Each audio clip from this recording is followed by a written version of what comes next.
And welcome to Dr. Carol's Couch on Voice America. You're listening to your psychiatrist. I'm your psychiatrist host, and Dr. Carol Lieberman. And today we have a really important and, of course, interesting, because sex is always interesting. Don't have to push that hard. A sexy show to you today that's also kind of shocking uh, because of what is going on in today's schools. Now, you probably have heard something about it, that there's some sex incorporated into the curriculum, even as far as kindergarten kids. But I doubt you really know the depth of it, just how bad these things are. And harmful, bad in terms of how psychologically harmful. So today's show is called Trump Bans Gender Affirming Care. Now what? And that is relates to the porn in schools because it's not just porn like heterosexual porn, it's all kinds of porn. And President Trump, as you may well have heard, he's making a flurry of executive orders. I actually was at his inauguration and watched him sign the first orders. Very exciting. And people, I think, or some people will think that he's just, willy-nilly signing all these orders. Well, you can bet that he had these orders planned even before he was elected. So it's not like he's coming up with things, randomly as after he was elected. So these things were incredibly well thought out. And yes, they can be somewhat, some people who didn't vote for Trump, of course, are somewhat blindsided or somewhat, really, he shouldn't be blindsided. He was talking about what he was going to do during his campaign, but somewhat in a tizzy. They're kind of coming fast and furious. Well, they are important and they're long overdue. So, and one of the things that he has signed into order that is long overdue was his ban on so-called gender-affirming care. I actually did an interview over the weekend or last Friday to talk about NYU Langone has closed their gender affirming care. That was such great news, because that's a very well-known hospital. And there have been some other hospitals too that are closing their gender affirming care. But this is sort of one kind of in the a main hospital, like in the mainstream. And so I had to talk about what that was going to cause and why it was good and all of that. We're going to be talking about that too today, but we're also going to be talking about this incredible documentary called American Groomer that my guest, Elena Barbera, has created. And I watched it. It is shocking, but it is something, that everyone really needs to know about because we need to do something about that too. And hopefully that will come soon after this cut this cut down, this ban on gender affirming care because it's all related. So, welcome to the show, Elena Barbara. She is called the based mother. Describes herself as an average American mother turned unlikely YouTuber on her son's channel, which is at Sunny Faz. Did I say that right? Sunny Faz or Sunny Faze? You said it right. Faz, really, like Faz. Fazio. Okay. Um, Tired of watching her country burn from the sidelines, she decided to pick a battle and fight it with her new documentary, American Groomer.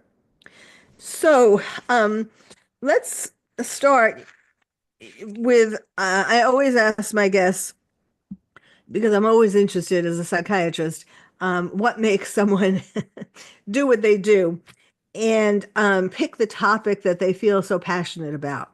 So, needless to say, I would like to know that, and I'm sure my listeners would like to know that about you too. Sure. Well, first of all, thanks for having me. Well, let's go back. So if you go back a few years and, I had been starting to pay much closer attention to politics in the news than I ever had in my life. And I started to see things happen with my own eyes. And then I would watch the mainstream media's rendition of what happened. And they were two entirely different stories. And so my mistrust of the media was just growing exponentially as the weeks went by. And then a couple of summers ago, I was watching them talk about book bans. So there are people out there who are banning books and taking books away from children. And I, of course, naturally I am a very patriotic American. I am pro-Constitution and pro-First Amendment. So I was, of course, I don't want to hear anybody about banning books. So I bought the books that they were talking about on these news segments that I was seeing. And the books, when I read them, were some of the most vulgar triple X rated things I have ever read in my entire life. And I have been an adult a very long time. And I realized that the media was covering up for pornographic books being given to children in American schools. And when I started to talk to people about it, they would say things like, that's not happening, or, oh, that may be happening, but it's not happening here. And I realized I was coming up against a brick wall and people were completely uninformed. And I am a praying woman and I prayed about it. And the answer I got was make a film. And so, not even being a documentarian, I've never done it in my life. I put my nose down, I learned how to do it, and I made this documentary. Oh, that's a great story. Now, also, you have at least one son. What about in terms of your own children? Did that come up?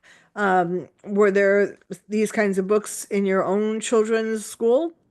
No, so my son at the time when I started this adventure was already 19 and out of the public schools. I have since learned that the schools that he attended in the Boston public school system have all this pornographic stuff in them now. The very people I trusted with my son now can't be trusted with the children that they have in their care. The reason that I feel so passionate about this particular cause is that I love children, and I think that the world has become so, in our media and in our casual conversation, everything has become so violent, so over sexual that, if we can just protect children and keep them innocent for a little while, let's do that. And we see that, the problems with social media addiction that little kids have. I mean, toddlers, if you take away their iPads, they throw tantrums. It's getting very strange. And children, you can see it in our society in the way they interact with adults and with each other, is so unnatural and it's very sad. And so when I see somebody going to deliberately harm a child by sexualizing them, I frankly just want to flip a table. It makes me so angry. And when I started researching and realizing that this problem isn't new, this started back in the 1940s, if this has roots in. And there have been laws put in place that make it legal to show pornography to children in schools, and all the things I learned that I could not believe. And it's because we sat around and we just trusted the government and we trusted the schools, and we Yeah. were foolish to do that. Yes, yes. Um, well, that's what does your son think about you said it's on his channel. What does he have on his Well, um so what do you do on his channel? so back in July of 22, he said to me one day, he said, "Ma, I want to start a YouTube channel. Will you do a mom reacts video?" And I said, "What is a mom reacts video?" And because I didn't even know. I mean, I never in my wildest dreams would have thought I would want to be on a YouTube channel. And he said, we sit down together in front of the camera and I just show you a bunch of clips of things that are going on the internet and we get your thoughts. And anyway, we did one video and it just exploded. It took off. So we ended up doing hundreds of videos together on this channel and growing it to about 600,000 subscribers on Oh, YouTube, which wow. is, respectable. And then, about a year and a half into it, he's like, "Ma, I don't want to be the kid that's always on the internet with his mom." And I said, "Look, I understand." So he went his own way and he creates his own content. But at this point, I'm like, now I'm in this business and now I know how to, be comfortable with it. And that's kind of what prepared me, I think, for this venture of being somebody who now spends almost all of her time trying to fight this fight to protect children in our schools. Uh-huh. So what kinds of videos, what did he show you that got all this big reaction? Just the most ridiculous stuff you could ever imagine. I mean, teenager stuff, things that, people like people like Andrew Tate, what, during his heyday when he was saying super provocative and insulting things. And then, I would talk and he would show me that and react to it. And we would see cultural things like talk about, OnlyFans girls and that whole, just demise of culture. And thankfully, my son is, on the same page with me about those things and thinks it's Uh-huh. sad that young girls are doing that to themselves, or any salacious news stories. It was really eye-opening to see what the young people of the world are spending their time on, and how they're filling their minds with absolute nonsense day in and day out on the internet. And you could see how the OnlyFans could be an offshoot of having been sexualized too young. Like for them, it's normal. It has been normalized to do what they do, you know. A Yeah. 100%. It is a direct line to what's being taught in schools. Hmm. Yeah. Okay, so now let's see. Well, first of all, one of the things one point that you made that I want to make sure we mention is that you talk about how there are 50 million kids in the public schools in America. 50 Right. million. That is a huge percentage of the population. So we're talking, this isn't just some small thing that we're talking about. Okay, so another thing you talk about is um, well, why don't you give us the history? Like this is kind of at the beginning of your documentary about how how it kind of started with Kinsey. Do you want to get into that? Sure. So Alfred Kinsey was a zoologist, and in the 1940s, I guess he got bored with zoology and he decided he wanted to become a sex expert.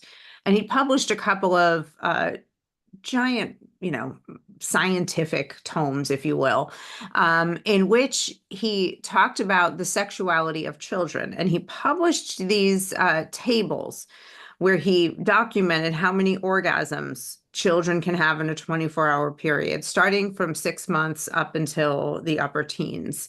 And there's debate on whether or not he conducted these experiments himself, but we do know that he did get some of his data from pedophiles. And his conclusion, and he was working at Indiana University at the time, his conclusion was that children are sexual from birth. Now, I hear that and I immediately am appalled and disgusted. So you would think that he would have been shunned from society for this revelation, but instead he was, by the elites, they surrounded themselves with him and started to support him. The Rockefellers actually decided to help him fund and establish the Kinsey Sex Institute at Indiana University, which still stands today. And then they actually helped to create what is a model penal code, which is an obscenity exemption statute. Now, what that means is around the country, if you can't sell pornography to a child, right? You can't sell them a Hustler magazine at a newsstand. If you show them pornography at the mall or the coffee shop, you can be charged criminally and leave in handcuffs. But there are statutes on the books in most states now that give an exemption so you can take that same pornography, that same Hustler magazine, and show it to a kid in a library or a school, and you get a get out of jail free card. You're exempted from criminal prosecution. And the Rockefellers helped to fund that model penal code and then have lobbyists and lawyers go around and legislators go around the country and get those put on the books while Americans were not paying attention. So why do you think they did that? Their reasoning for what they said was that, children need to see more than we're showing them for sex education. They need more details, and we don't want anybody to get in trouble for giving them more details. But what we're seeing now is, and it has been a slow, steady increase of absolute, just gratuitous obscenities and vulgarities being shown to children and being made available to them in schools. This is not about, giving them a little bit of a stronger science lesson. Okay, but like I want to get to, I mean, first of all, I mean, what I really kind of eventually wanted to get to was um, about how because of these laws and because of these books that are being allowed to be shown in schools, Mhm. um, really, and because it is desensitizing children to some of the most, as you say, grotesque, besides like regular sexuality, just, all kinds of permutations. And so one has to come to the conclusion that this is for a purpose. I mean that although yes, of course, most teachers we would like to believe are have have only the well-being of children in mind. Clearly, some teachers are pedophiles, and basically, and you talk about grooming. Basically, these books, making these things seem normal and in fact, titillating the children with them is really grooming. So would one have to go back to the Rockefellers and say that they were pedophiles and that was why they were promoting this? Well, that's a big accusation, but I can say that I am 100% convinced that this is part of the effort to normalize pedophilia and make it seem like that, and this is probably why, we're never going to see the Epstein list, or we haven't until now. They're waiting for us to fully accept that sex with children is a normal, healthy part of life before, they'll let their names come out. So yes, I do believe that there was something very sinister going on with the Rockefellers, but I don't think it's fair to, speculate, or, slander the dead either without proof. Yeah. Okay. But now, but certainly, I mean, I remember when, what was her name? Um, when the woman who was uh, voted in or confirmed as a Supreme Court justice, Katanja, Yes. Ketanji Brown. yes, Yes. that there was something about how she had forgiven as a judge or as a lawyer that she had forgiven people who were pedophiles. She had given them low sentences or given them no sentences. And I mean, I think that wouldn't you say that? Well, I would like to know what you think, whether that's part of this whole thing. Absolutely falls under the normalization of pedophilia. There are, I think there's an increasing number of voices saying that we shouldn't even call pedophiles, that we should call them minor attracted persons, Yes. because pedophilia has a stigma. And I'm like, it has a stigma because it's a horrible crime, and it creates, a level of trauma that people never ever get over. There's decades, I don't have to tell you, you're a psychiatrist. There's decades of research about the short and long-term side effects of childhood sexual abuse. It's terrible what it does to lives. And for a judge to be going easy on people who do this to children is unconscionable. Yes. Well, actually, I'm just seeing that we need to take a break right now. This is good. We're leaving people on a cliffhanger. We're going to get back into some of this when we come back. Also, I want to talk to you about what Freud thought about sexuality and when children can have orgasms and that kind of thing, and how Kinsey basically took that and twisted it into something that wasn't really true. So, all right. We're going to be taking a break now. My guest is Elena Barbera. We're talking about her documentary, basically called American Groomer, and how that all connects to sexual to kids and sexuality. So stay tuned. There's a lot more.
And welcome back to Dr. Carole's Couch. I'm your psychiatrist host, Dr. Carole Lieberman.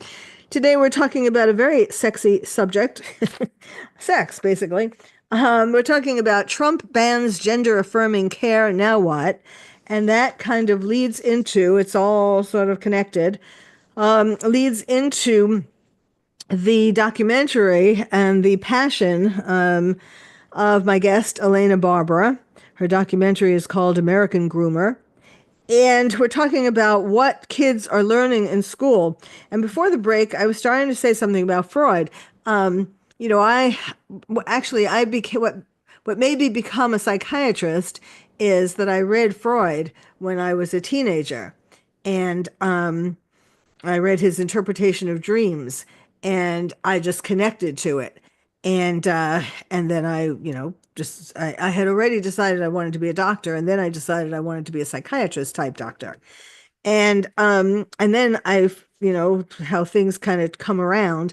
When I was in my psychiatric residency, um, I went in my last year, I went to London and studied under Anna Freud, Freud's daughter. So it's all, I've been, I am totally Freudian. I mean, unlike most psychiatrists these days who are pill pushers, I actually make all my patients make them. If they want to see me, they have to come for therapy at least once a week. Um, I was starting to say before about Freud and his view on orgasms.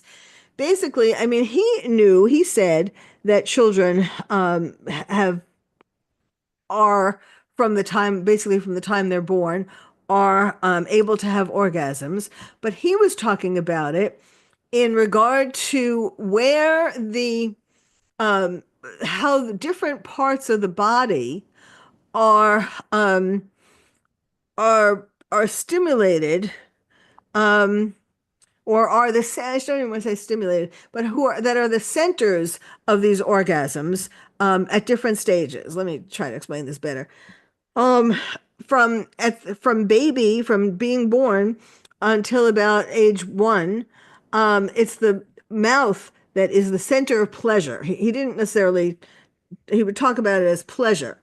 And so that's why babies get great enjoyment from either sucking on their mother's nipple or sucking on a bottle, but it's the sucking that gives them an orgasmic kind of sensation. Then, when they get to be a little older, it has to do with the anal. So that was the oral phase. Then we have the anal phase, and in the anal phase, the part of the body that gives them pleasure is the anus, and that's why when in all the stages of development that Freud talks about, depending upon what's going on in the child's life, like in other words, if there are traumas, so like if, let's say in the oral phase, if the mother doesn't really respond to the child's crying, being hungry and being needing attention and all of that, and just lets the child cry and doesn't feed them at regular intervals, um, then that can cause, well, basically it has to do with causing addictions, like causing drug addiction, alcohol addiction, because the child always feels empty. And so they fill themselves with these subjects of the addiction.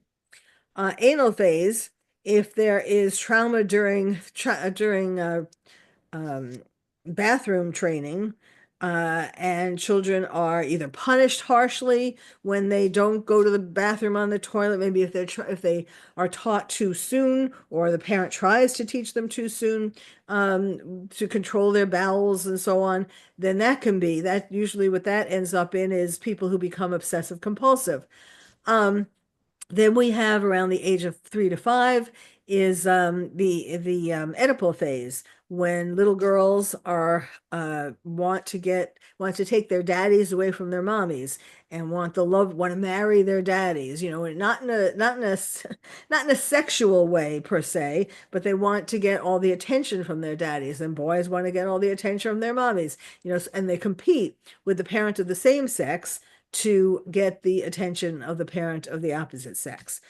So whatever is happening, if the family dynamics are all fine and dandy and loving, then the child grows up, with in a healthy kind of way. If anything is screwed up during these times, then it becomes unhealthy. So in a sense, he had said, presumably before Kinsey, uh, he had said that there were these kinds of orgasms and so on, but he was not talking about how, therefore, you should educate kids about all different kinds of sexual activities because they really want to have sex in these ways, whether it's, wanting to suck on things that are inappropriate or, have things put in their anus that are inappropriate. At the time, I don't want to sound like a prude, but it's certainly not childhood or even,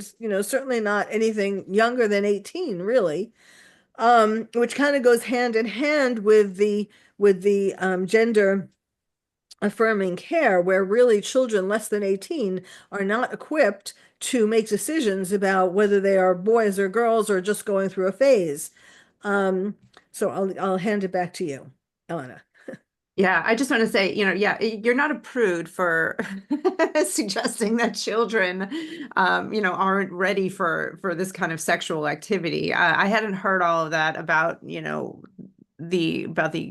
Freud's take on child orgasms, and it almost feels like orgasms, and if you're the expert, obviously, isn't the right word. It almost just seems like it's like these are their pleasure centers. Right. It doesn't seem like it's a sexual orgasm the way we understand them to be as adults.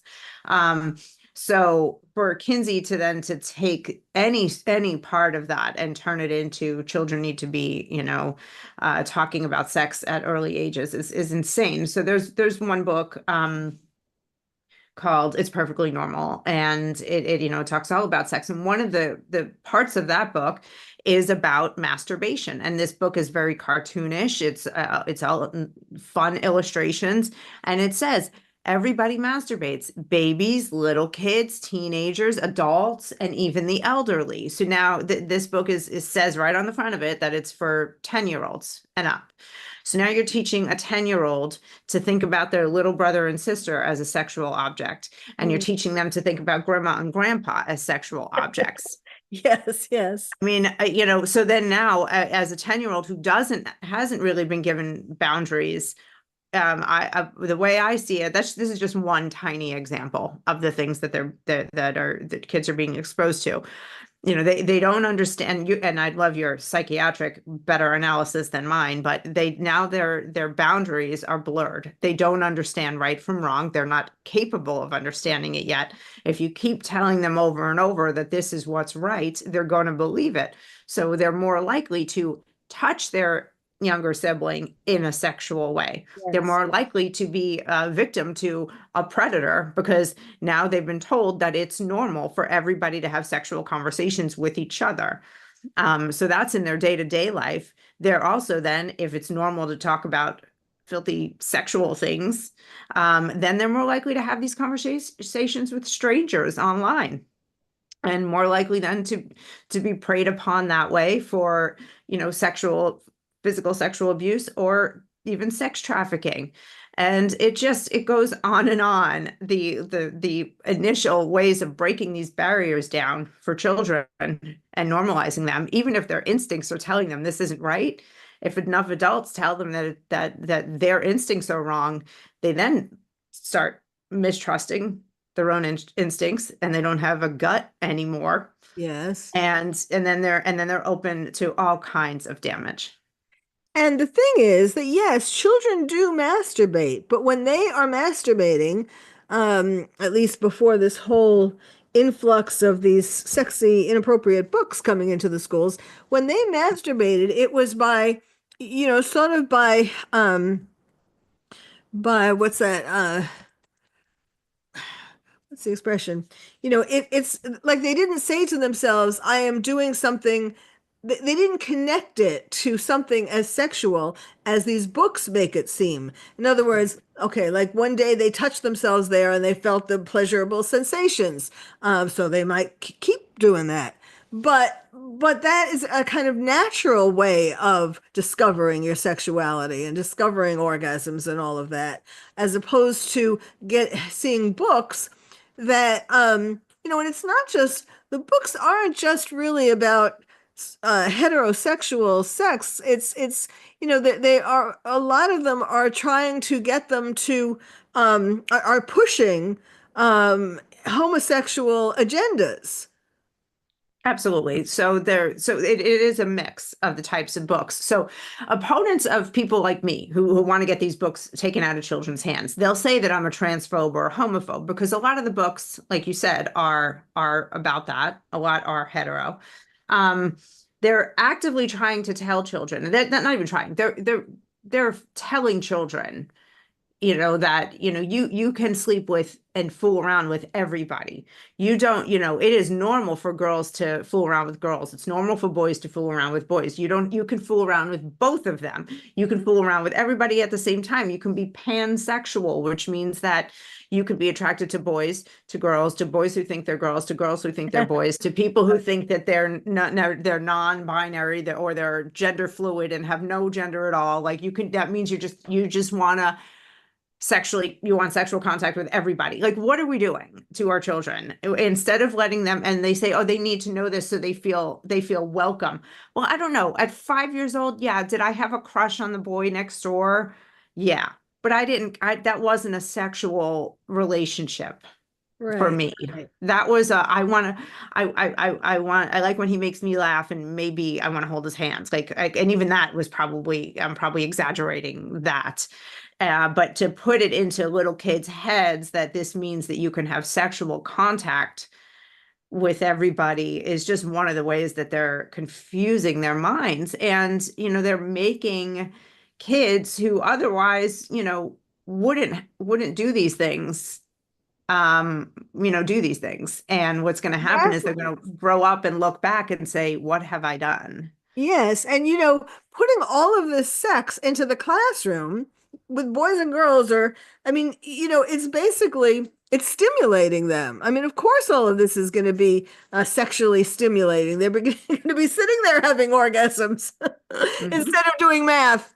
Um, and so it really puts kids at risk from their classmates, who are going to say, well, look, we just learned about this and it's normal for you to do this to me and for me to do this to you.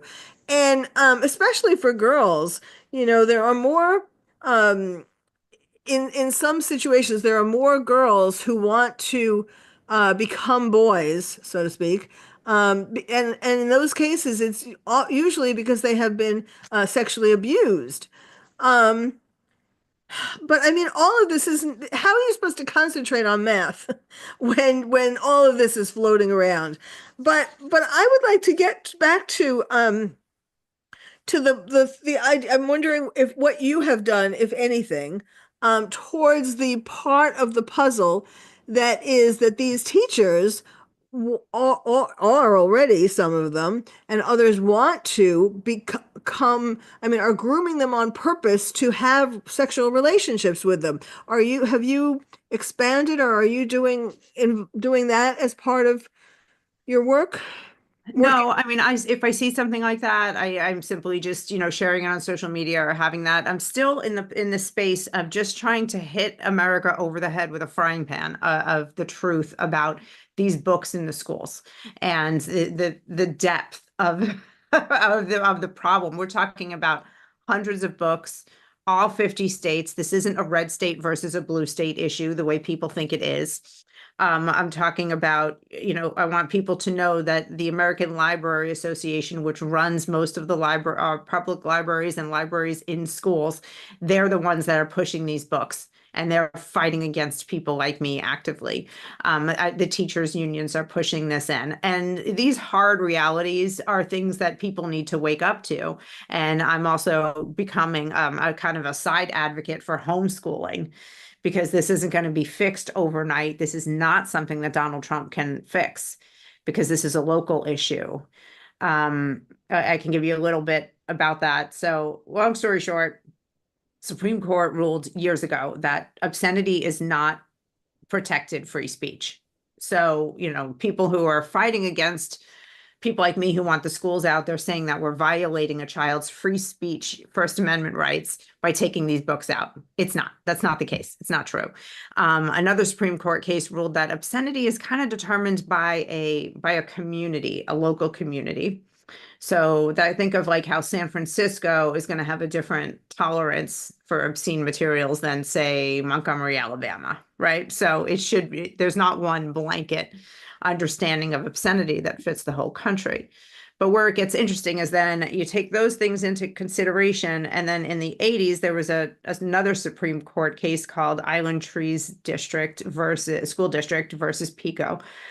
And in that case, the Supreme Court ruled that a school board does not have the right to remove books that they disagree with if they're political or religious or philosophical in nature. But there's an asterisk. A school board can remove books that they deem to be obscene and inappropriate for children. So this is a fight that actually needs to be won on the district level. Huh. So that's why I'm out here trying to wake people up, because we just need a few good fighters in every district in America to put the feet to the fire, to go in there, read the books and say, tell me you believe this is for children. Now, the thing I would like to send you, because I don't think it's appropriate for me to read some of this stuff on your show, the level of the vulgarity. I'm talking about triple X, erotica, violence, rape, and graphic detail with curse words, like the worst words you hear on the street or in an R-rated movie. Let the school boards defend it and they can get it removed. Now, what Trump can do is help to put a fire under the American people and help let them know that this is happening. And that is my goal right now. That's where my focus is. I want this to get to the president so that he can, because if he knew what was going on here, he would do something about it. He would put that fire under the people to go to the districts and fix it. Yes, I think so. Um, I mean, as I was saying, it's kind of similar to what he's doing with the care, the gender affirming, so-called gender affirming care. Um, it's interesting, I guess because his children and children's children didn't go to public school. He may not know, and certainly they didn't. Well, I mean, his grandchildren are currently going to school, but they are not going to public schools. I do not believe. Um, Right. so he might not know some of these things, but yes, I think you need to get it known. In the meantime, as you were saying, yes, if people in their own districts can speak out about this. I mean, yeah, the key is, let me just say one thing, and we have to take a break after that. Um, like you said at the very beginning, when the idea of banning a book seemed wrong.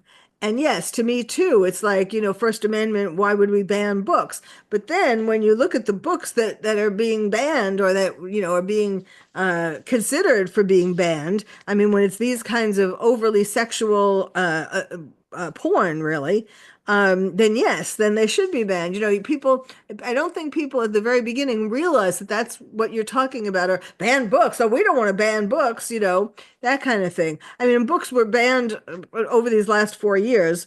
Books have been banned like not Cuckoo Nest. What's the other one? What's the one? I mean, really classics have been Well, Shakespeare, there was a rumor that To Kill a Mockingbird, To for Kill a example, Mockingbird. That's what. it was a rumor that it was banned in Florida, and it turned out that it really wasn't. Well, So it was that banned. I thought it was banned somewhere. I don't remember where, but it may have been, but honestly, I think that's what there are lies that are created to make it seem like that's what the book bans yeah, are about, and it covers up for the fact that we just want to get filthy porn out of kids' hands. yes, yes. All right. Well, we'll talk more about this when we come back. My guest is Elena Barbera. Her documentary is called American Groomer. She will tell you where you can find that, watch that during our next segment. So stay tuned.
And welcome back to Dr. Carol's Couch. I'm your psychiatrist host, Dr. Carole Lieberman.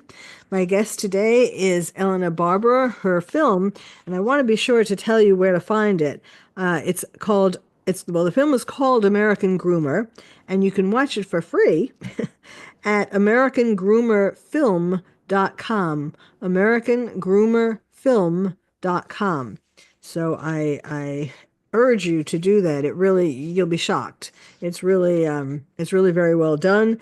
I love how she was just telling me before how there's a scene with older people, and she was just telling me about how one of them was her mother. It's like, it's elders, and it's so interesting to hear them talk about. I mean, we never had to worry about these kinds of things when they were growing up. This kind of thing would never have happened because basically America had a lot more family traditions. It was a lot more like Norman Rockwell's America. If you don't know his paintings, I suggest that you Google it. And a lot more innocent. Um, okay, let's see. But just to go back to something, we were talking about. I mean, Elena has been doing a really huge job, and she's very committed to this, and she's working very hard at it, one by one, to get more people. I mean, I think the thing is, and in the interviews that she did, like man on the street kinds of interviews, when at first they would be, oh, well, we're not for banning books or, oh, things like that. But then when she would show them an example of what she's talking about, the kinds of smut, really, that are in schools, then they were shocked. And it's like, oh, really? What? This isn't a school? It can't be, not my school, not my children's school, not my neighborhood. So you need to watch this documentary to really get to know exactly what is going on. To go back to a point that I mentioned earlier, and I know that you're only one person and you can do so much, but you're going to keep doing it. So, as a psychiatrist, I think back at why is something happening? What is making something happen? Why are people doing what they're doing? Um, and and I, as I mentioned earlier, I go back to, it seems to me that it's why is it happening? It's happening because there's a certain political and a certain sexual group of people who are being, I mean, they always talk about, I mean, it is always true that pedophiles are attracted to places where there are children, whether it's a playground or a camp or a school. So in some ways, it can't be that shouldn't be that surprising that pedophiles, and I'm not saying that all teachers are pedophiles. No, I'm not saying that, but I am saying that enough of them are either in positions of leadership at these schools, graduate schools for teachers, first of all, and then also people who are politically or sexually have these predilections. And I think that maybe we need to be rooting out these people to make big changes. I couldn't agree more. There's a guy I follow on Twitter called Corey DeAngelis, and he every single day is posting news stories here in America about teachers caught sexually abusing children.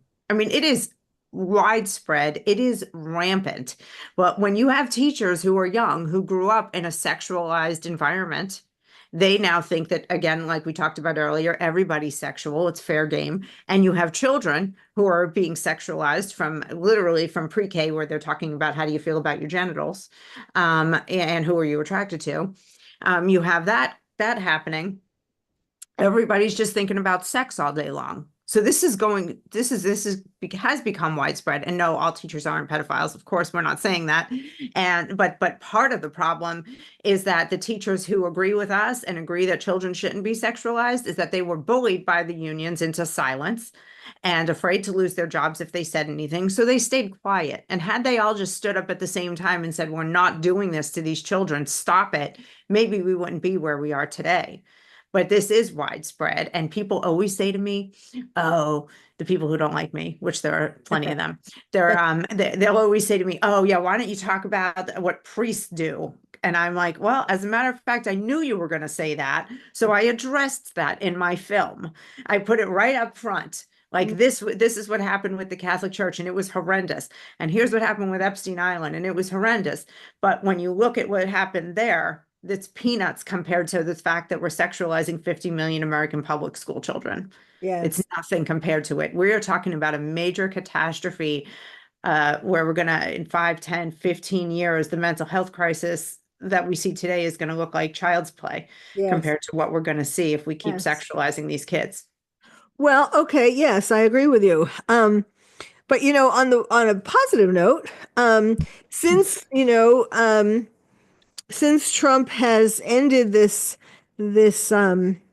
or is ending this gender affirming care, which by the way, I just want a word about that. It is such that is sexual abuse, as well, because there's no way that kids go through phases just because they like pink or they like blue or they like to play with boys' toys or girls' toys. Girls who climb trees used to be called tomboys. They didn't mean that they wanted to become a boy. And so this whole thing is crazy, and the kids have been abused, and not just by teachers who are doing this transformation behind parents' backs, talking to their kids and telling them, "Oh, I know the answer to your problems." Especially when kids came out of COVID, they were very confused, and we were all confused. The world was very strange. And so a lot of teachers were saying, and a lot of people were saying, "Oh, well, I know the answer to your problem. It's just that you're really a boy in a girl's body and vice versa." And of course now we're seeing more of these kids, or people who did start taking hormones or surgery and all of that. They are now detransitioning, some of them. And so that is a positive sign, in the sense that there's sort of a cautionary tale for people who are thinking of doing it. Of course, the problem is that the parents whip them out to doctors, when they're 5 years old. I mean, a lot of the problem is parents too, for not Yes. realizing that it doesn't mean that they want to be and a lot of the parents, I'm sure you maybe already know this, that the parents who are most likely to do this, who are most likely to quickly, take their 5-year-old kid and say, "Oh, yeah, you really wanted to be a girl. I'm going to take you to a doctor and we'll fix this." They are people who wanted a child of the opposite sex to begin with. Yes. And they're part of the problem too. It's like oh, they'd say, "No, no, I'm just trying to help my child, be healthier." And no, baloney. But it's the doctors who, in the DSM-5, the Diagnostic and Statistical Manual 5, which is the American Psychiatric Association Bible. It lists all the diagnoses, all the criteria, and so on. And you have to have certain things, you have to meet certain criteria, and they have to be with you for at least 6 months. Now, these kids are seeing a doctor or a therapist for like an hour, and the Yes. therapist is saying, "Yes, sure. Yes, you're right. Inside you really are a girl, or inside you really are a boy." And so that they can feed them into this whole medical thing, so that they can make money. It's really a lot about money too, because the insurance companies have made it very hard for doctors and therapists to make the money that they used to make. And so, all of a sudden, this gift that keeps on giving comes along. You just tell the kid they're the other sex. Um, and so it's so many nasty things, virulent things that are acting on these poor kids to make them crazy. Could you even imagine? And then they look in their phones, and maybe it's a kid who is just feeling a little bit, awkward and alone, which is part of just being a child. I mean, there are very few teenagers go through being a teenager unscathed. Yeah. with a weird feeling, right? There's those even those popular kids have their things going on. Right.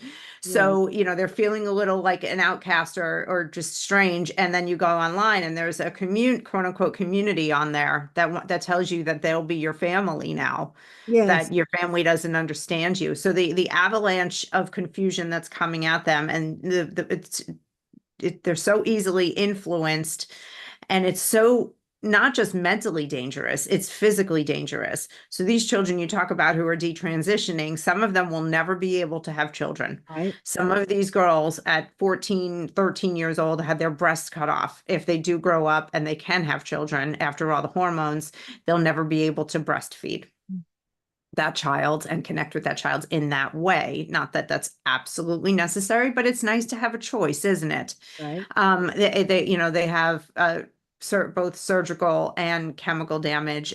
Girls at 18 are getting osteoporosis. Some of them have had hysterectomies. And those parents that you talk about who push their kids into it, they're not going to let go. They're going to hold on to the death and say that they were right and this is true, because they will never be able to admit to Yeah. themselves and society that they abused their child with this absolutely barbaric, irreversible damage. Yes. Yes. That's a good point. Absolutely. Um, well, all right. We have like 2.5 minutes left. What would you like to say to I would end? like to say it's really important that we take an honest look at what's happening in this country. If you go back to the 70s and we think about, busing, and they told us it was about giving everybody of every race a fair shot. What I really see the beginning of breaking down the family unit in this country and breaking down parental rights and involvement. Because when your child is now bused across town, you can't be in that classroom. You're not there to drop the kid off and pick it up every day, and you're not there to talk to the teacher every day and see what's going on in the Uh, school. And over the decades, it's gotten worse and worse because more and more women entered the workforce. There are more divorced families. Parents don't have the time to know what's going on in their schools. And we as a society have allowed this to happen. We've made choices that have pushed us to this brink. And we have to be honest about it with ourselves. And we have to reprioritize our lives and put our children first, because it's not just about our children, it's about the future of the country.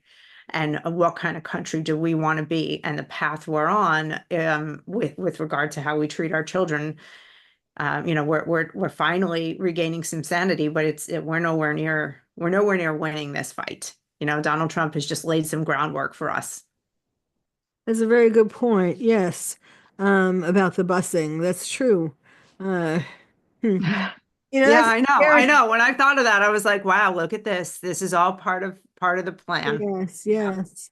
I mean, that's the scary part that really when you look at you realize how far this has been happening, how people have been planning to make this happen for a longer time than we realized. We're kind of coming into this late, so we have to do double time to fix it.